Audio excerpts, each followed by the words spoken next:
Sergio, empezamos por o comportamento daquela xente que está ali. Que dicir unha vez máis, non, da nosa afección.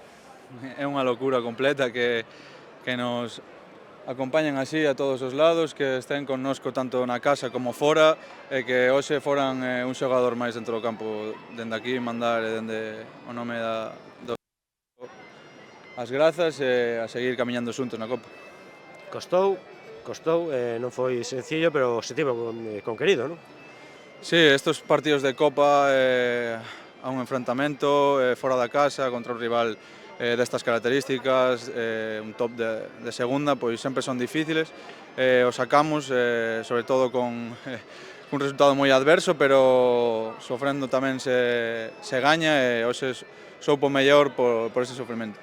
E sabe mellor tamén porque conseguiuse unha victoria fora de casa tamén, non? Que era unha das asignaturas pendentes. Sí, creo que ao final, como ti dis, é unha desas asignaturas pendentes, hoxe conseguimos gañar e, bueno, a partir de agora ten que ser así sempre, non? Intentar puntuar ou gañar sempre que se poda fora da casa tamén.